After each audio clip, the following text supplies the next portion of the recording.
tai au matangofie ia o saunia foi matapena ina ele atua o itato ni whanau ia e whatalo whatu por kalame o le whangangana o le MALO ISARAELU ia o le taimi nei ia wa awhare tula e se fulu ia o le taimi foi whatulanga ina ia mo tato por kalame masani i solulu. Haleluya e vi ia ile lofa maleanga le lei o le tua e whawhelo ai atu i le paia malu Samoa i sunga i whawhea ngainga mo tō wharetua ia e mai se foi o tamama tina matutua ia o lo whapena o na whaia le whaiva o le tatalo mai se foi o le tapua inga e vi ia ile atua e whaftai le atua ia ona o le whafolo to soifua i lana tausinga te whaftai la vau ia ile atua awa e sili atu le tausinga le atua e sili lana leo leonga. Haleluya ia te oto tamama tina matutua patalo fatu foi i le nei tai au i ba anga le nei por kalame o le whamungana o MALO ISARAELU vea lava se vai panoa. Haleluya o le nei lalulangi o whapena o na e maua mai ai au nanga nei tai au ia ma te whatalo fatu ma whawhelo ai atu i le suafa mamalo Yesu Keriso o le suafa e sili suafa malava o le suafa le whapena o na maua i le malo longa maua i le whauunga maua i le mana maua i le whasaulo tonga. Haleluya e vi ia i le atua patalo fatu fo i sio maua e kalesia le li o filemu Prince of Peace e o chil nei tai au e fatalo fatu i mai lava i seu pito matua se o lava i seu pito iti whaftai la o tō tatalo e mai se foi la o tō tapua inga ia whapena ona manuia ele nei tai au ia mai se lava so uma whapena ona tuina atuai le ola au na i le tua patalo fatu foi i o maua ainga o mai masani o ai foi e fo mai rungo le tato wala leo i le nei tai au. Haleluya o lo mafuta mai le nei tai au e leo se esking ai o le finangalo le atua o na iai lava se me o na o i le atua e whamanuia ai i lo loto i le nei tai au papitoa lava le whatalo whai le nei tai au i le sunga le whawhia ngainga whapena ona o lai na le nei malu whangai na foi mao mai e foi whangai na i foi o maua tangata patalo whatua i le sunga le whawhia ngainga i Ferretti ia ma le wharetua ia e mai serpa ia man mamalo le kalesia le alofa tunoa patalo whatu fo i le CEO nei tai au ia Pastor Mike whapel whatua ia Sarah ia ma le nofo alo patalo whatu fo i e oro whapena ona i le nei tai au i la tō whatu amawai atu fo i le isi tato pokalame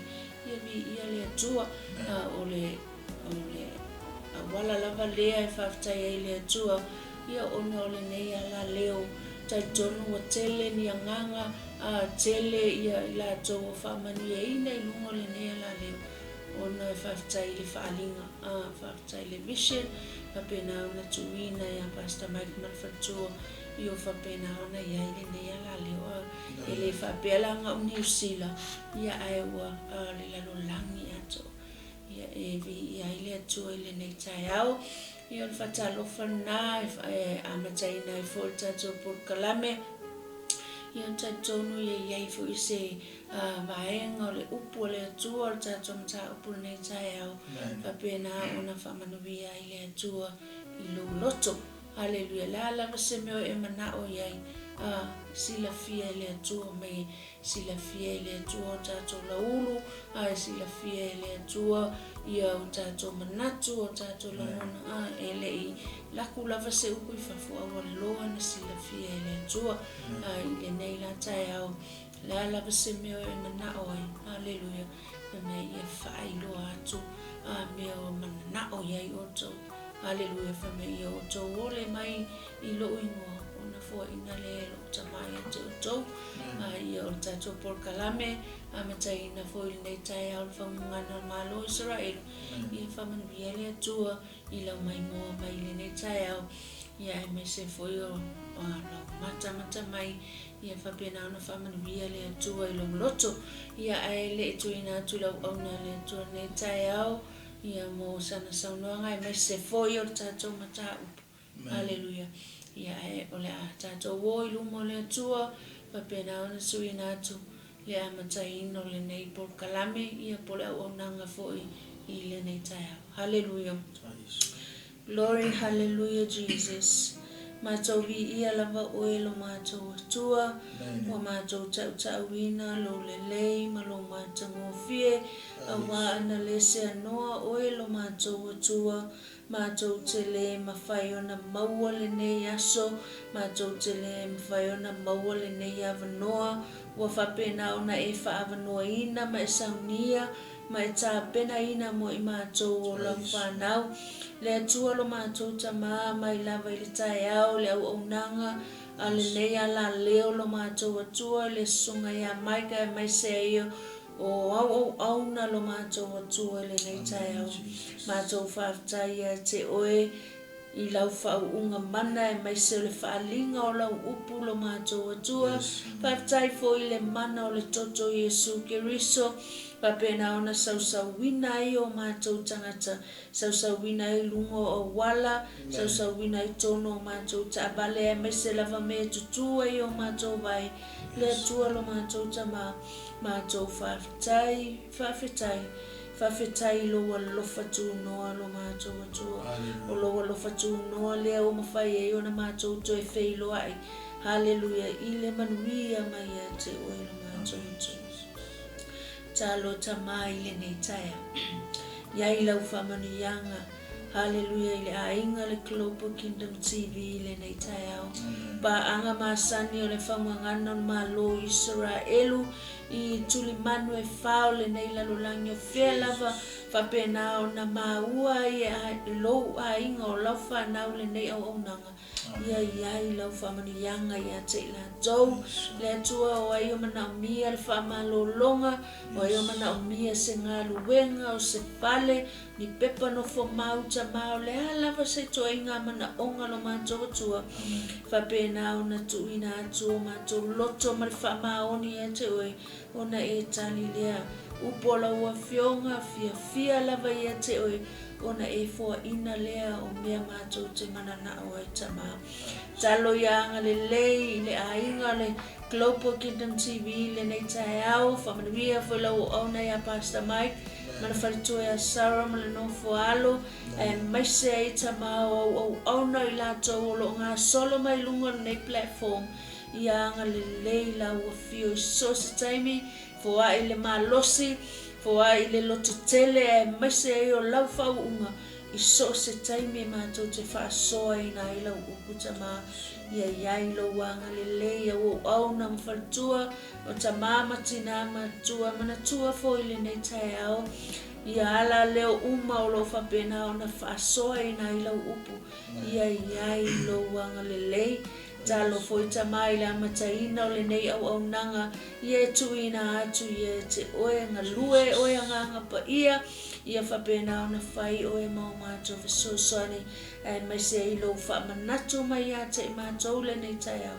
Le upu e whapena o na tatau o na matou tala I le nei tai au Whamanuia I la toa mai moa mai le nei tai au Whamanuia foi a te matou Hallelujah o Mike le atua mai so o le tamai le nei tai au iai lo wanga le lei Taimi foi so ina ai le mata upu iai la wanga le lei mai se e whailoa le whalinga o lo upu ia te matou I le nei tai au Pa mangalo ni o matou whale tonu I le mana o lo toto Yesu Keriso Ia ngā leila ua fio le mataina o ngā totonu se ia o fo I le whai pina tamanga fo ia te oe le vi inga ono oe Yesu le lei Amene Hallelujah. Ia le atu ina atu loa, i le au au na le atua, i le ne tai au. Hallelujah. Ya, vi ele tua, tai le li u tātou toi whailoa i fōi. Ia, i lu mau nuu ai le tua nuu. I le alofa whaasosoa mai o le tua. Ia, i no tau soifua ma tātou wola. Whai ei on tātou toi mafuta. Ia, i le nei tai au fōu. Ia, vi ia le li. Ia, ma lo lava le soifua maua. Ia, ma lo fōi le langi mama. Malo whaatoatoa, ia malo fo i le ono sa'i le fo i vai tau o soifuanga i le whaingofie. Tato iai le masina nona fito nei tausanga. Ia le whaingofie ia le masina o Iulai. Ia o le masina nei e whaingoina i nā tau o whaitauina tau. O le masina pongisa. Ia o le masina fo ia e whatutu ngata ai. Le masina fo e tele ai le whaamai e pes. Ia o le ngata le whaamai o le furuma, whaamai o le tino. Ia e pese fo i ma le whaamai o ngata. O ngata e tui lunga, o ngata e whaitautu spa ia. O ngata e whaipol kalame. O ngata fo i le lotu. Ma o resi e fie e le lotu pe whapea toa mata tausanga. Ai o mai i ronga tono tausanga. Ia ua tau le toi fiap se lotu. Excuse me. Ia. A o le masinga ngi o le masina nono fitu. Ngai te sira fia le wingo le numero fitu i le wha e peru. Ia o le ngumena atoa. Atoa rona se mei le lalolangi le nei. O le wingo le ngau le atua e atoa i mea uma. Ia o whai mai dola i o lisi winga o le ngumera fitu, whai mai o le ngumela le tua. Ai ki o e whapea mai, ai whapea ngumera tasi. Ia ngumera tasi fo i o ngumela le tua.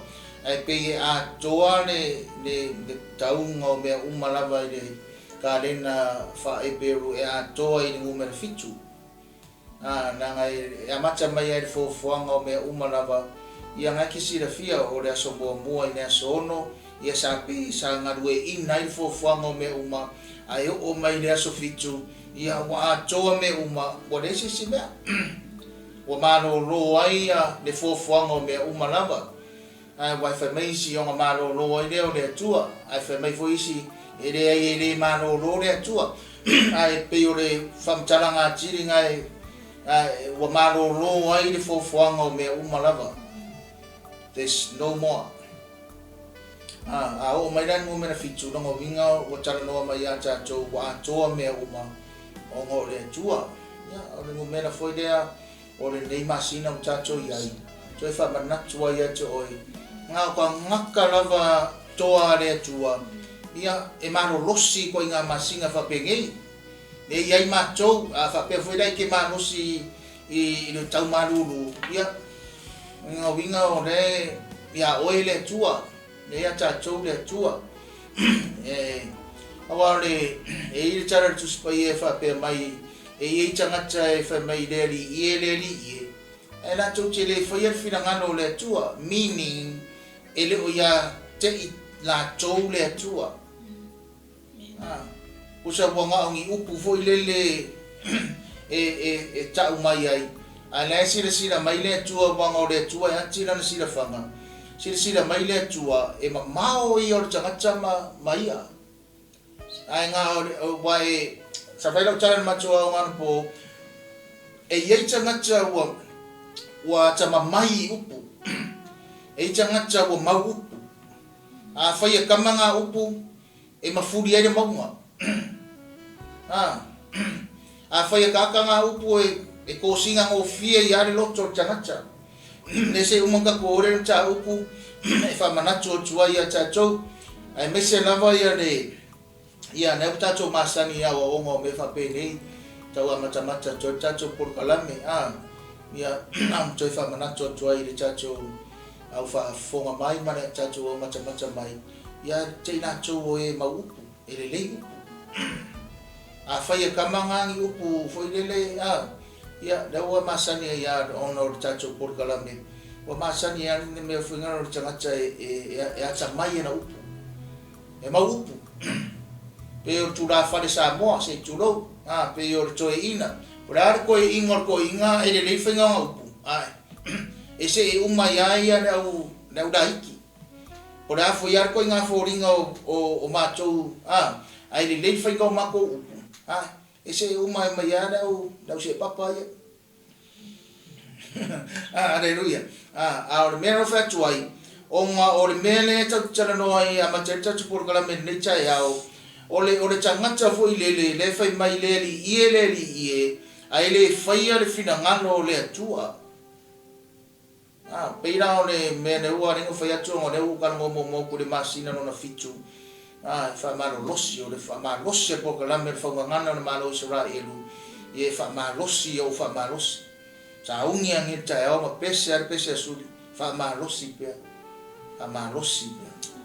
nanga o tato umma o sei fu mo la langi nei tu sa le ya le New Zealand ke so fu ma o lai po Australia America ko kusa le ya ma de o langa le o lai ma to lo finga duenga ai au mai ai le tu le malosi fa tino ina nanga duenga ia malo nga due malo le au na le tua o au apostolo o perfecta fai evangelia fai a onga ia o fai feau ia mana fa sala lau ma missionary ma au fai musika o le au ngarulue ni ngade tua fa malo ia choe tolo pulomo fa malo ia choe na ngai fai gofie ia masina o tacho iai ia ai o le nei chai au ia pe ona tarano atu tacho por kalame o le faunga ngana o le malo Israelu ngana malo Israelu le tacho o ile tusi le ale mo no foi nga tupu mo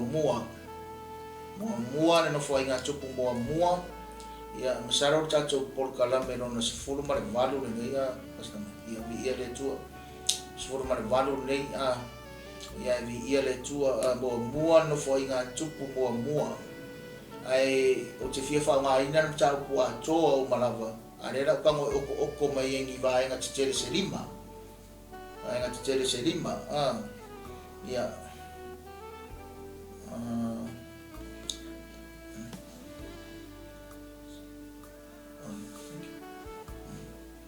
ya a fai lo tu singa ya fai foi finga benga pe no chavale le se me yai arela tatu o tatu por galamber fa ngana o le malo Israelu lima vai nga tele o vai na tu singa la ngai lima se formar fa fa UPU lima se formar na fa UPU o le ko kala mai de ngafa o le chamacha macha mai de ngafa o le chamacha ia o masa wo idola ia de ngafa o le nugo Israelu na fia o isi tala le vai nga mua o le faungangana na malo Israelu le chai au o lo tara noa mai to fa manatu mai au nga tama. Firstly, it is talking about forefathers. Mai foi mua o foi po fa. O le vai nga lu o lo tara noa mai atali. It's talking about sons. O le foi po lima o foi po fast forma de lua. Luas forma de valu on coisida ia o le tara noa mai ia tali I le tolus forma de fai o I fast forma de lua. O le vaenga na tolu o tara noa mai ngafa genealogy. Fai upe lua iwa o le tolu. O le vaenga na fa o tara noa mai tupu. It's talking about kings. Le fai upe fa tolu o fai upe lima sifulu. Ma le vaenga na lima o le tara noa mai I le fasa mo nga cho ina o le matai a fapalangi o le leaders o le fai po lima tasio e lima fa tara noa mai I matai ia o le vai ngala nga cho por kalame le cha ia o le faunga ngana o le malo Israelu ai mo so taimi pe foi le ilo taimi ka mo le su e ngel mo tupu mo mua ale la chacho wo le chacho por kalame o fonga ngana o malo Israelu o le aunga chama o lo chana no me aunga chama la foi chawo china foi mo o foi po fa por mo mo foi po fa o a tamu o setu o nosa o kainano o Maalaelu o Iaretu o Enoka o Metusela o Lameko o Noa o Semu o Hamo ma Iafeta. Aleluia. Ia. Ia leli. O lewa o mai tacho por kalame le o matu mo mor tupu ma le luar tupu. A le o sa no fo inga tupu. O no fo inga tupu. O no winga o le mea o le fa matalanga mai o le no fo inga. Po le fa matalanga mai o le taimi sa tu la i mai ai ia le tupu ma le tupu ma le tupu. Alewa tacho fai tau atu i le tau mua lea fai mua o fai poe fa alewa toi a mata mai le tala le tuspa ia a tamu sau ia setu ma e nosa ia fa solo mai a le nga tama o le u tara noa mai toi fa manatu mai le nga tama a mata mai ia a tamu Manatua ia le ngau fai atu i le fofoanga le tua i le amatanga. Le asono le vaenga lona lua nga fai ai i ar tangata mua. Le urua i tangata. O le tangata o a tamu. Nga fai e le tua i le amatanga. Nga fai la e le tua a tamu. Toi fa manatu al prokalame le fonga ngana na malo ISARAELU ia te oere nei tai au. O na tuu lei to tono le fa to anga i e tena. Na kore to tonu o nga koe se ire le tuo le ivi o na fai ai leo eva sa iai la ua i to tonu le fatu anga a sa iai ma le whengainga na osi ma le atua sa iai ma ia inga o le whengainga toi wha manatu mai ai ia a tamu ia tatou o le a tamu na nga fai ai le atua o le atamu e pa ia ma le lei. Ai pe tai i nga ua leu si tai atamu ma eva i le atua. O nga mafu ai lea o nga o mai o le anga sala i le lalolangi. Wa ese tala tangata i su enga o le tuspa ia le atua. Fai mai a le fasiri ai seame wa anga sala i le lalolangi. Fai mai le tali e isi e mafu mai o le leu sika i le rangi. Nanga mua le usika i rusi felo i le langi nga lafo mai e le tua i le lalo langi ai sama mai tasi vai tolu o angelu le langi le wa fai mate moni o tutu la au tu la fonga ngana le malo ISARAELU le nei tai au sa mo mar fa fonga mai o le fa manatu al porkalame o le upu le tua so le upu le tua e le aise ke mongi sa moa ele ise ke mongi palangi pos ke mongi Afrika pos ke mongi sainga pos ke mongi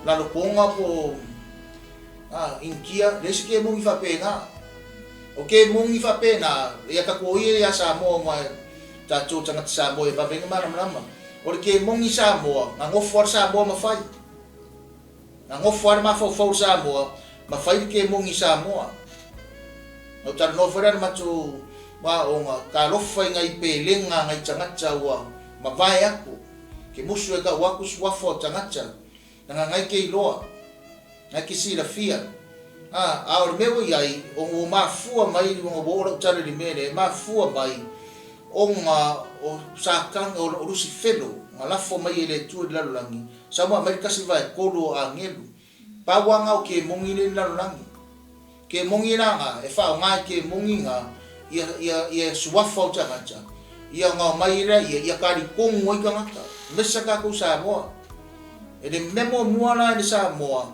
e fai sa mo ke mongi ko e kangon sa mo mai ke mongi ku kongo nga ia ku kongo nga mafau mena nga e nge fiu ke fai aku e musu e eva ese longa tanto nunga fa te moni pe ka ki kara mo fo nga vai nga o le wato e o la tala i le mele ke kamu fai fa matala tu ya o le a kamu nga fai e le tua ma le a kamu muri inga ua nga sala i le leu stai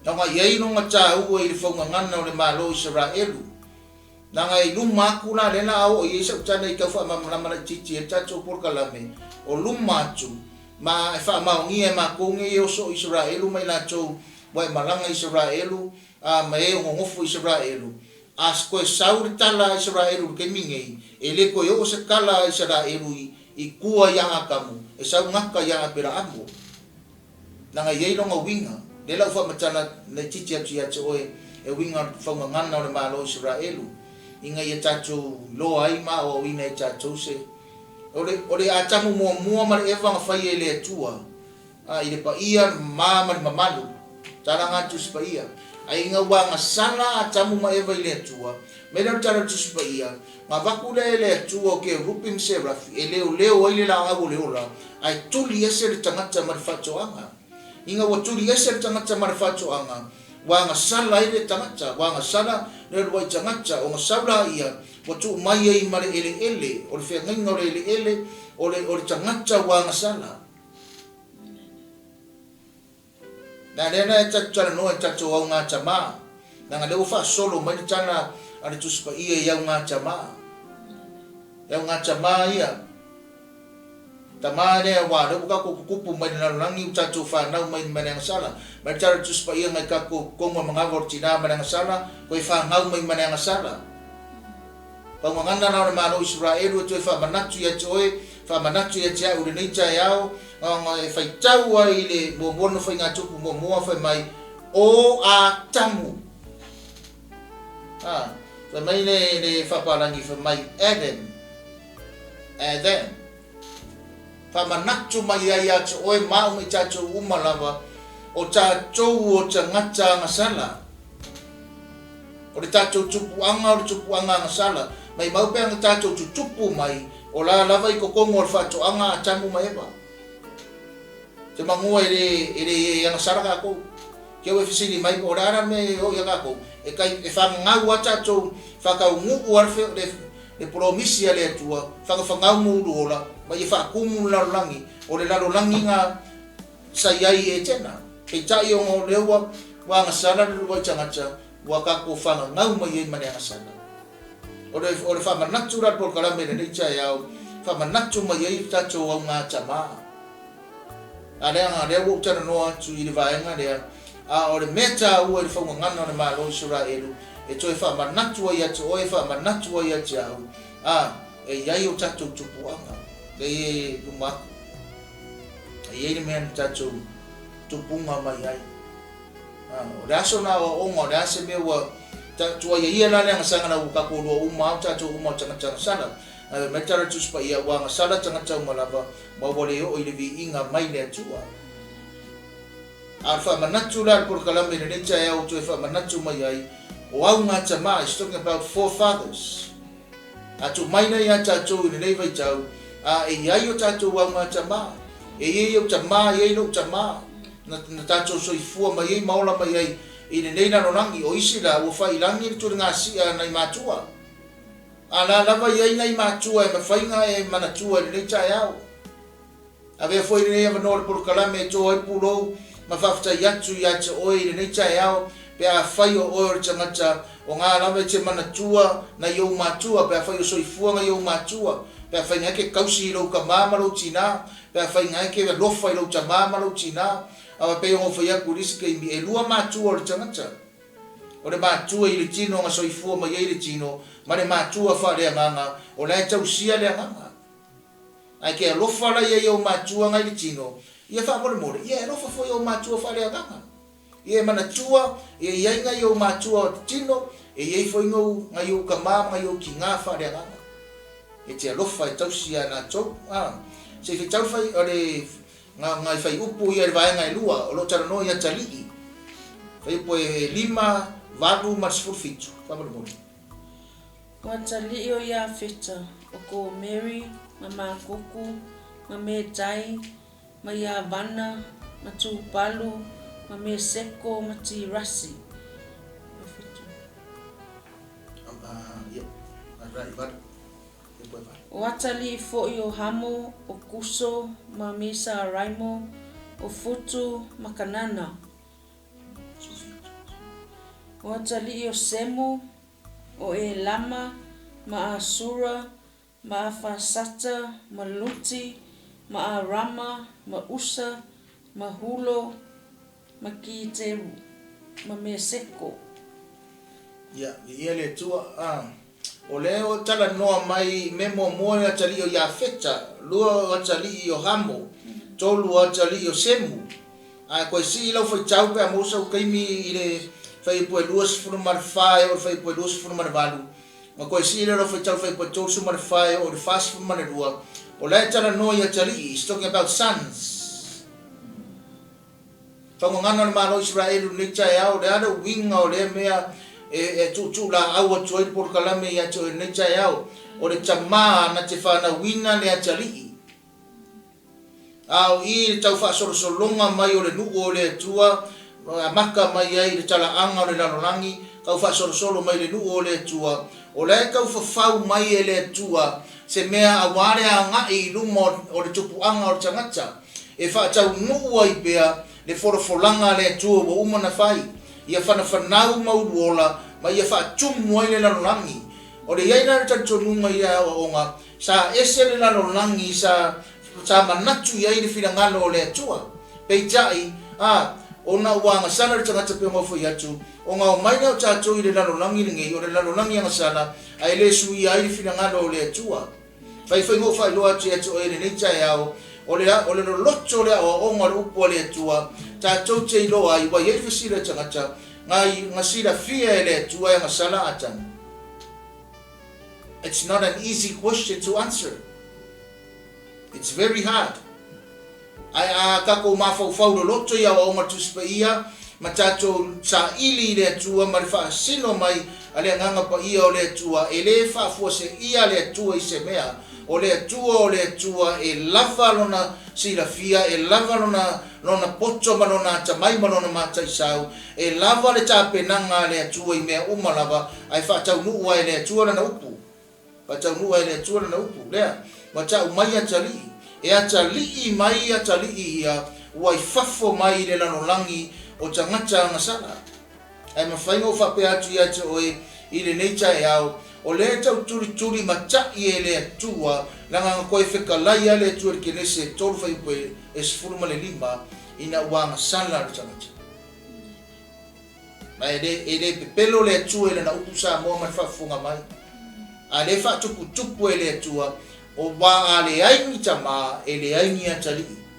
Kai whaingo whailoa atu atu e neita e au le ua mongo tana no atu I tama a le ua tana no atu I le atali I le neita e au a whai o se atali ia e alofa I lo tama malutina. If you are listening and if you are sons and daughters, please do love your parents. Love your fathers and your mothers. Ia e alofa I lo tama malutina. Nanga e lua o parents. There are two parents. O lo psychological parents. Ia mane o lo matua foi ngale I le tino. Ia man matua fale nganga. Spiritual parents.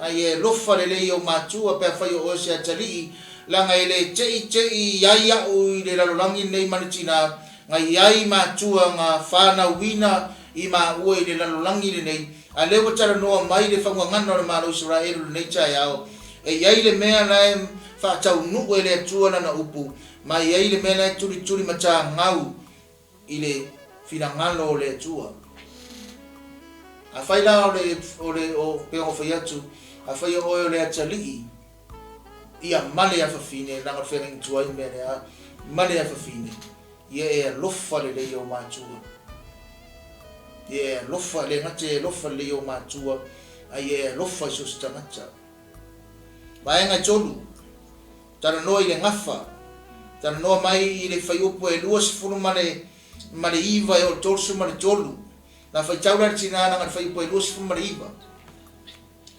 o lato ngafa nei o le uru matua ISARAELU o ne pa iota lea ma ki tara ma atepe elu ma me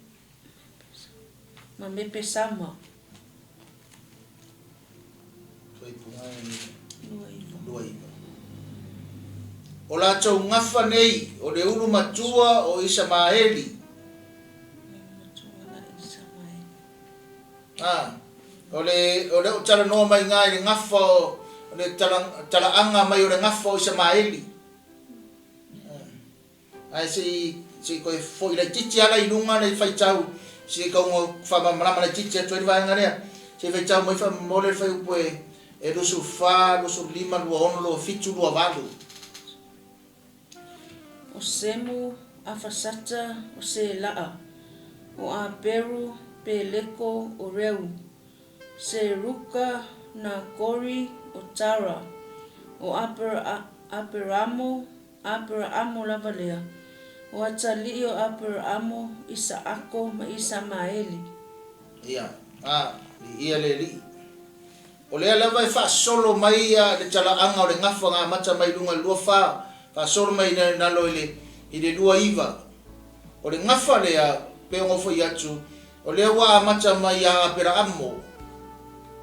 Lea na makang kalakala mai le ngafa o Aperamo i do ngā kali o Isamaeli. O le fai o le mtau pe lua whakwakara mai le ngafa o Isaako. Pe o le mene ne o ke kau kurikuri atu tatou por kalame i nei tai au. O le ngafa o le tangata, whasolonga mai o le ngafa o le tangata. Sawa i le upu palangi o le genealogy. E soko mai lesi. O le finangana o le atua, i le whaungangana o le malo ISARAELU, te mna e whailoia te oe, te oe whamanatu ia te oe i le nei tai au.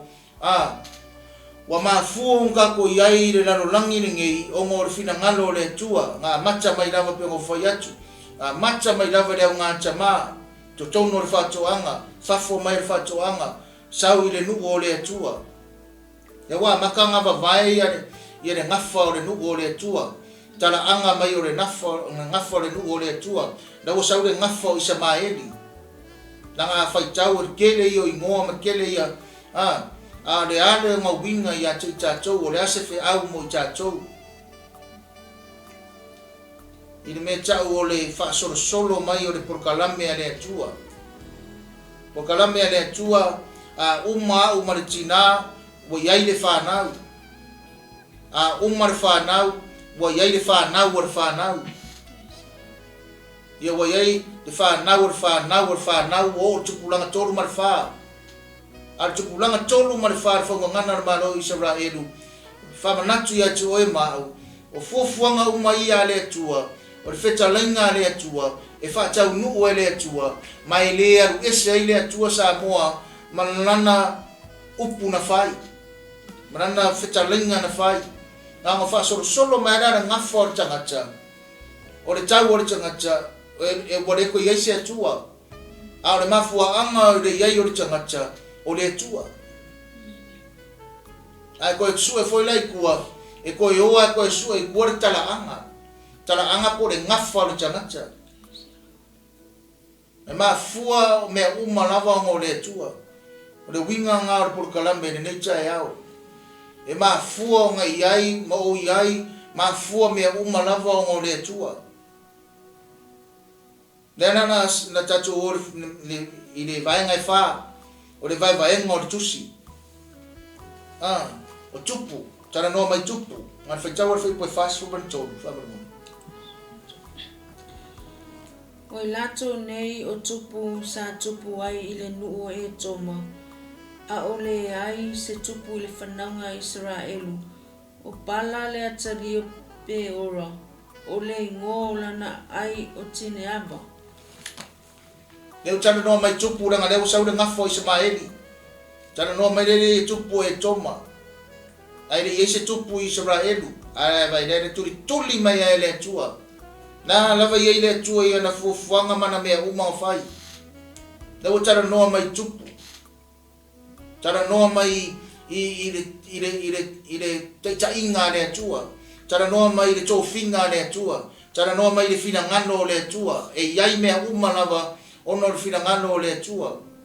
Te mna whai loia te oe le nei tai au, o le whaungangana o le malo ISARAELU e tutu la au atua ia te oe, i le fuafuanga umanea le atua, fa mai o le atua o Isaraelu o le atua o Abrahamo o le atua o Isaako o le atua o Iakopo o le tala le atua o fai a Mose fai le nu o le atua e le iei se tala le atua fai atu ia Isaraelu o au o le atua o Atamu o le atua o Noa fasoro le atua o Lameko le fa mai tala tuspa ia fa mai le atua ia Mose fai atu i lo nu o au o le atua o Abrahamo o le atua o Isaako ma le atua o Iakopo le la o iei nanga ngafa le ngafa o Isamaeli le tutupu mai ai ia isi tangata i fafo atu o le plan le atua ma fufuanga le atua au tangata nga fai le atua tangata fai fa manguia ia le atua na se le sona mo tatu por kalame nicha ya tutu la au atu de por kalame ya o le nicha ya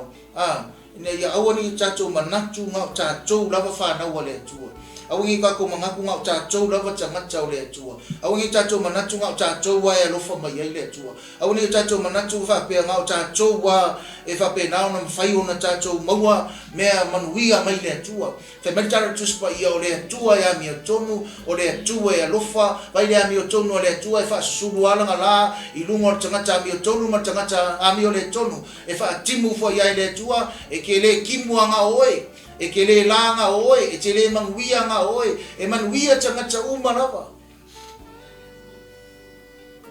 pe alwa tangata lotu pe le tangata lotu pe awanga tangata le tua pe e rofa ia le tua nanga le tua o le rofa lava ia e alofa le tua i le lanolangi na ia wina mai eno na tali e totasi ina ia le fano se tasi e fatu tua ia te ia ai maua le tangata le ola e fa vavau o le winga no tala le tawhai atu o wao le tene la mo tatou inunga tatou porokalame o tatou whanau le atua o tatou atali i mawhawhine o le atua ina ia awani o manatu whapito ia te au awani e manatu whapito ia te oe ai alofa i lau tua oi pe o whai mai esu alofa whangalo fili alofa tangata nga i tatu ia te oe te ilo e te alofa iai e uanga alofa atu ia oe tatou e fa manatu mai a tatou i nei tai au fa mai o fa manatu mai o le tupu o le to finga le tua e tofi mai le tua tanga fa mai tana tuspa ia o pule umalava o pule mai le tua o to finga umalava o to finga mai le tua e o ali tangata le nga i oi fafo atu o le si o manga o le a inga o le tua mai fa ke siano me umalava the reason why they became kings because of God. The reason why they became prime ministers because of God. The reason why they became leaders because of God. O mea umalava e mafua o le tua. A umalola le tua ma porkalame le tua. Pa waranga o le mei loa i le se senga tengo le muri. O tangata ngai fafo i le li o le ele o le amasana o le tangata ma le tangata ngai ai i le li o le ele fa le nganga inga ua sau le tangata i le porkalame le tua ma le plan le tua le tauturi tupu le o tupu o waranga o kango mai i o le tofinga le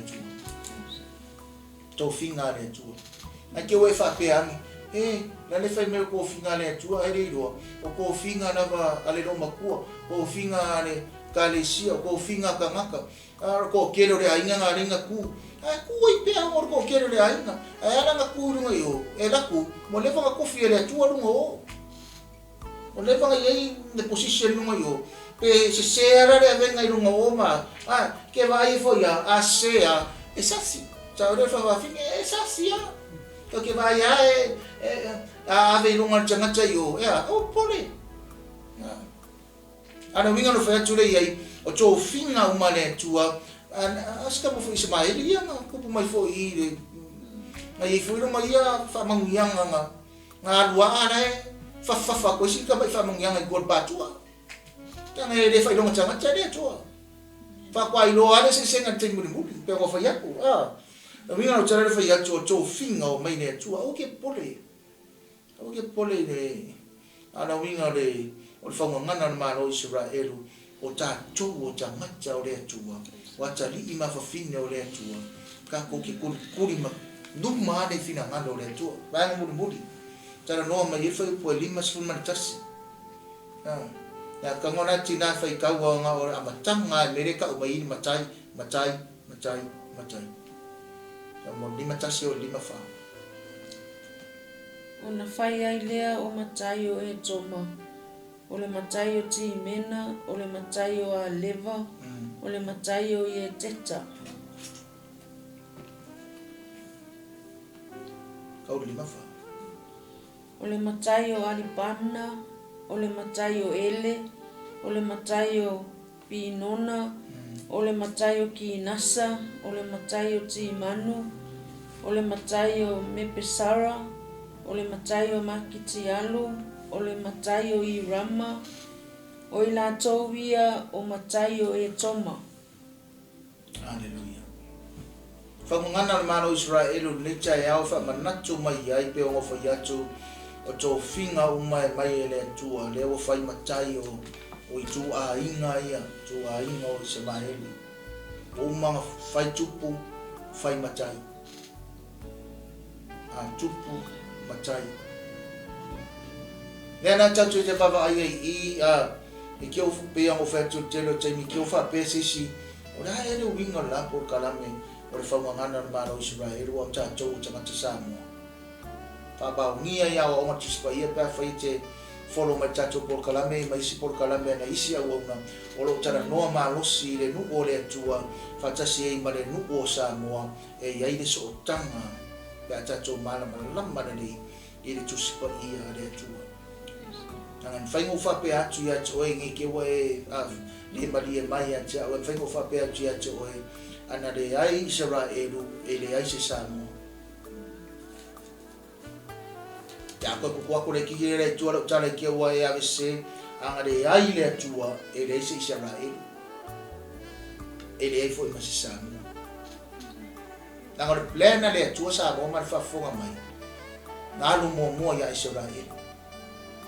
Ale siu mata o le atua. Mu ese le i tau. Ngā mai la e le atua na whao la tanga. Ngā mai e le atua. Ngā mai e rona nuku o Israel. Nela u tana no whapea i o ngā whamai ero tatu purkalami. Ina i aua nei ave se ina e lo mafau fautu lo ma lo taritonunga le atua manana upu. Nanga le upu le atua, e ono sifuma le ono tusi le tonu. O le upu le atua le complete le upu le atua pe ale amata mai le amatanga. Tusi le amatanga. Tusi o le kenese. Se o le tusi le wharinga. O i, o lo ta oto i le fuafuanga le atua mo ta ngata umo le lalolangi.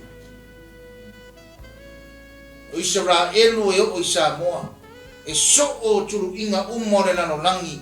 E la poto le lalolangi o i olo ta oto ai le fea ngainga le tua ma tangata o le lalolangi i anga le ai le tua ma ko fia Israelu e le ai se Israelu anga le ai foi le tua nga manatu mai le finangano le tua e le maua oe ma o le tangata o nuu ese Gentiles means we are not Israelites. Ele o ka kong Israel. Sa o ka ko Israel u fa le nganga. Langa le plan na le tua ele ngaka Israel. Inga wa masala le wa tangata ile matanga i fa to anga i tena. Mai no tana le ala apostolo fa pe o na o mai o le masala i la langi i le tangata i to tasi is talking about not just Israel, is talking about the whole world. Fapenga o mai nga sala i le lalolangi i tangata to tasi. Fapenga o mai le ola i le tangata to tasi. O le atamu mua nga sala i le lalolangi. O le atamu longa lua e whaola inga i le lalolangi. E lave inga i le lalolangi. O le lofa tu noa nga o le atua. Ia tita tau na whana. O le whangua ngana o le malo Israelu. Tu la au atu ia te oe. Tō whinga le atua, ma le whaasorosonga mai o le whina ngalo le atua. E iai oe mao mai tātou umana. Le so tanga o me umai ki oe whaapea, rai le so tanga ngai whai mai ila wali ia. O le so tanga o me umai. o le ano pele o le tua totasi na soifua mai fare povi Bethlehem soifua mai Israel ale plan nga le tua au mai inga ia fa nau le ano le tua i tono le nu o le tua inga ia fa mau nia i pe le ralolangi o le alava ia i le tua i rona nu le tua i rona nu au le tua le i rona nu wa au mai ai le tua ia le onga tonu nga le mu o le plan le tua ma le upo le tua.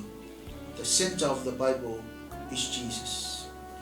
Ai center mai le tua i rona nu o Israelu a o le manuia lea a i lato uma fo i talia o ia mfatua tua i lon suafa na te fatua i le manuia lea e le ngau Israelu e manuia i oe manuia i au e manuia i tato o tangata lo ese e ese mai a Israelu o le tari tonunga e le whai e foi lo tari tonunga a lo tari tonunga e le upo le tua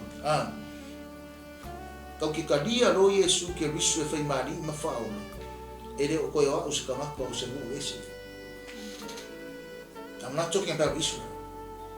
I'm talking about heaven and the new world, the new heaven and the new earth.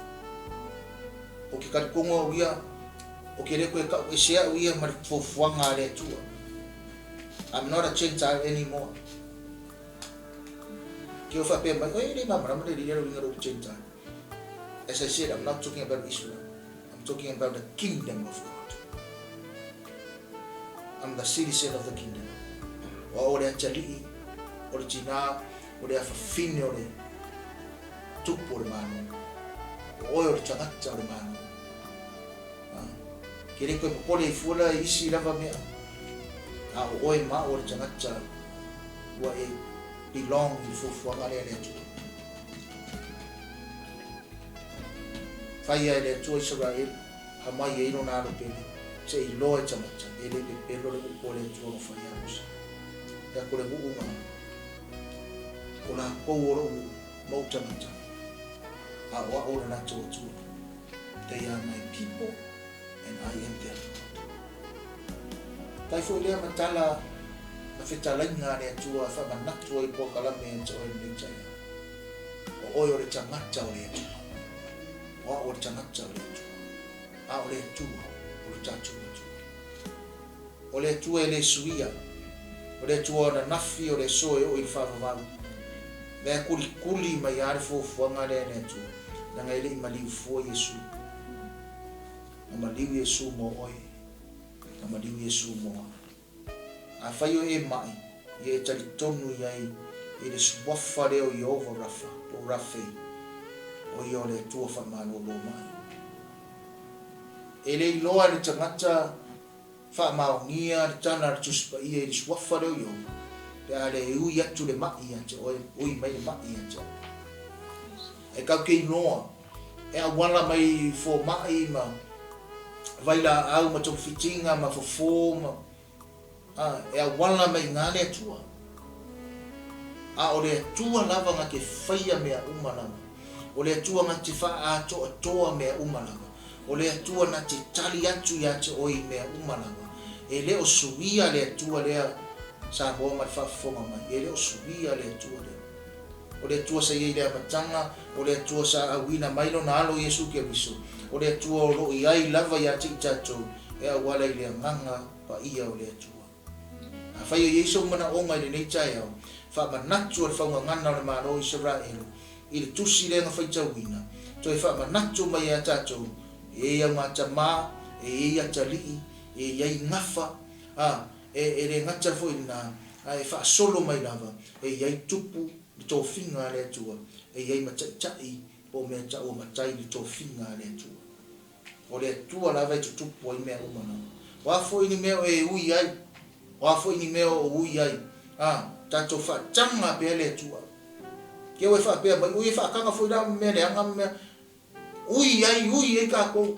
Nanga e whai mai e te ae le maunga e te ifo le vanu. E te alu le toafa. Ai te rea whaina ai. Iai se vai tasi nga ngō iai se reanga.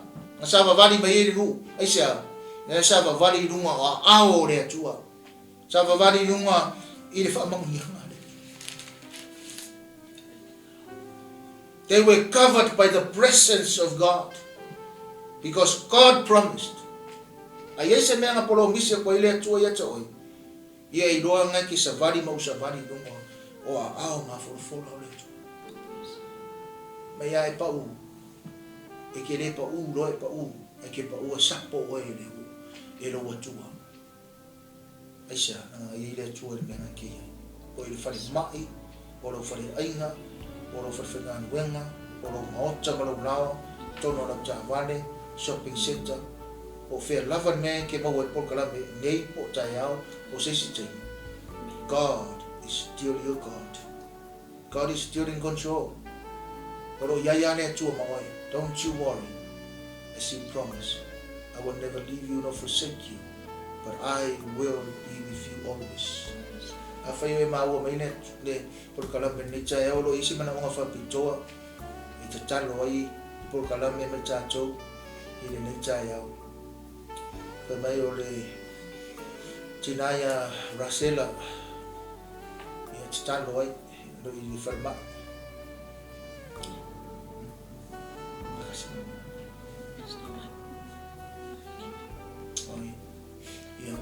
O lo iai mana onga o le sunga i le whaiwhiau, Pastor Mike.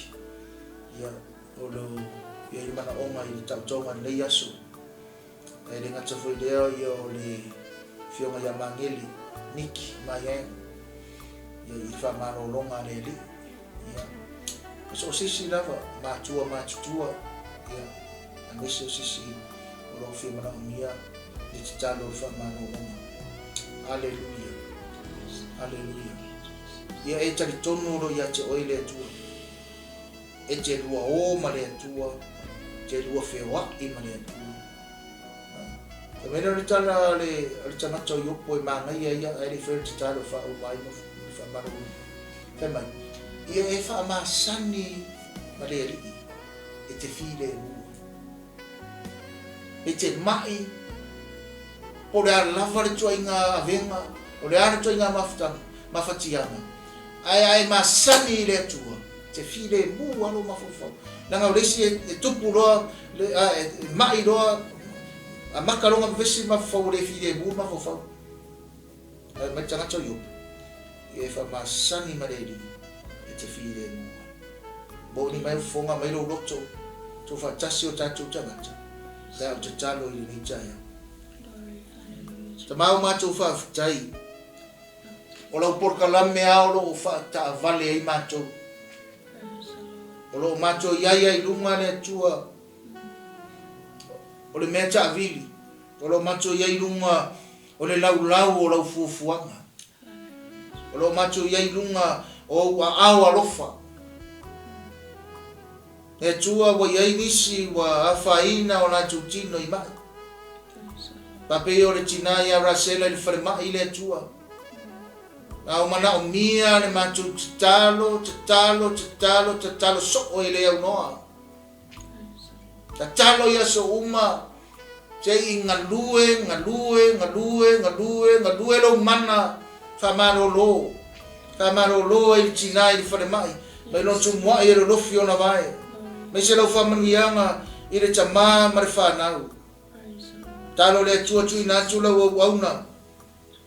O le tai o le ana leo. Lau wauna i a Pastor Mike i le nei au auli. Taimi o le afiafi le li ie. I rona tau tonga o te talo le atua. Whaafitai e te lua o malau atarii. Whaafitai wa e mua atu i o iau fōmai. Whaafitai le atua e whapenana e anga le lei tong fitinga ma mea umalava. Wa iai o i ova pero mātou whalongo i nasore nei. E te le tu una i mātou e te ia te i mātou. Taimi uma māso uma. Mai se foi o lau au na ia mangele. Whaatoa le manosi rona tino le li ie. Mai lon tumoa e lo lofi o na vai. Le are whaapongai le li ie o le mai. O le atoa ai le manosi. O oe o le atua o le atoanga o mea uma. Ai atu lau whaamaroronga ia te ia. Mai se la fine a salvation mar pepe le li ie. Mai lato uma o mātou mātua. O au na ma whare tua ma so se tangata mai.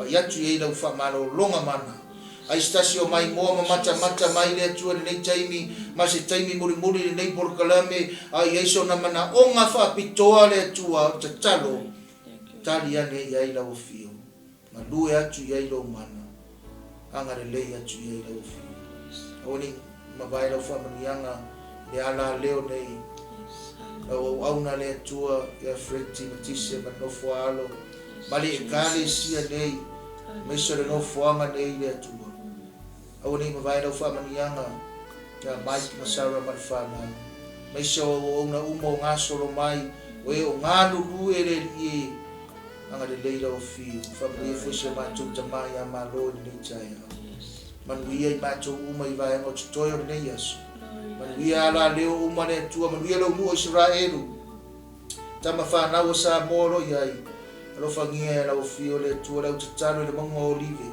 man wi le tua au pa Yerusalem ma ai pa ia man wi le tua ya ona ele ma me fanga ma me tuto ona onga sami mana leo leonga ya manuia ona cha ya manuia ona tangata nu tangata mau ma tangata siasi ya manuia tangata talo ma tangata foa I molo nu o Israelu le tua alofa ngie la o fio le ie ma tu tali tonu I la UPU ele se la UPU ya manuia ma tu pele sa mo le tua alofa ngie la o fio le ie ia tunu o macho o mawai manuia ta ape o macho wa inga manuia pa anga le tua le ana leo e meisio por kalame o fonga ngana o malo Israelu talo le tua fa mana malama lo ngama ko ia le uma sa macho tala no ai le chaya fa tai le tua ba ngalo fo se UPU le tua o fa le tonu le chaya o fa fonga mai fa ngalo mai macho tanga ya cho ele vinga fa va Yesu le amen amen ya vi ele tu ni cha yao fa tele lava de chacho ainga ya me se fo chacho por kalame ya fa tai lo wa mai ya alu mai tar chomu olo o ya do ya lava mane tu e fa man wi ya ile tu ya oi ya no fo ngene tu nei ba yaso I va no to ya me se fo chacho to fe lo ai lo yaso fo tu sa man fina ngalo le li lo fa tele atu ona o Yesu le le God bless. Shalom.